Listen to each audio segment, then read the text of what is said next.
तिकडे भंडाऱ्याच्या साकोलीमध्ये मकर संक्रांतीनिमित्त 5 दिवसांची यात्रा सुरू झाली आहे। चुलबंद नदी तीरावरील दुर्गाबाईचे डोह या जागृत देवस्थान परिसरामध्ये यात्रेचे आयोजन करण्यात आलेले आहे। या यात्रेला शेकडो वर्षांची परंपरा आहे, त्यामुळे संपूर्ण विदर्भासह मध्य प्रदेश आणि छत्तीसगड येथील भाविक मोठ्या संख्येने या ठिकाणी दाखल होत असतात। यावेळी नदीत पवित्र स्नान करून भाविक देवीचं दर्शन घेतात। यात्रेमध्ये घोडा बाजार हे मुख्य वैशिष्ट्य असतं, आकर्षण असतं। दूरवरून व्यापारी किमती घोडे घेऊन या ठिकाणी दाखल होतात। या सगळ्याचा आढावा घेतलेला आहे आमचे प्रतिनिधी तेजस मोहदुरे यांनी। पाहूयात।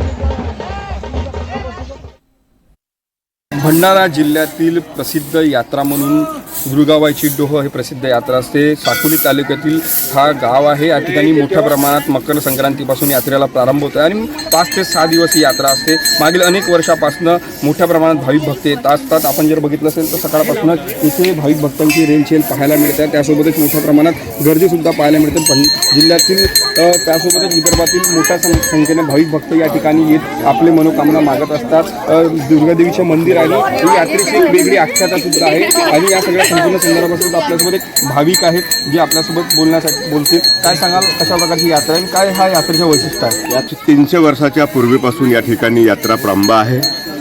जवळपास 300 वर्षे झाले या ठिकाणी दुर्गा माता शक्ती प्रदर्शन आहे।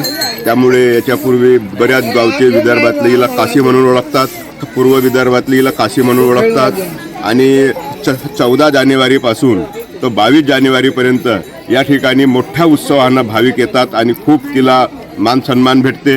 यापूर्वी घोड्यांचा बाजार भरत होता, अनेक वस्ती लोकांच्या वापरण्याच्या येथे विकल्या जातात आणि 8 ते 10 दिवस या ठिकाणी मोठ्या प्रमाणात भाविक असून या ठिकाणी शक्ती प्रदर्शन असा एक निर्मिती झालेला आहे। आणि हा कुंबली गाव, साकोली तालुक्यातला कुंबली गाव ह्या अख्ख्या विदर्भामध्ये प्रस्तावित म्हणून दुर्गाबाईचा डोह म्हणून अख्ख्या विदर्भाने ओळखलेले आहे। हिला काशी म्हणून ओळखले जाते।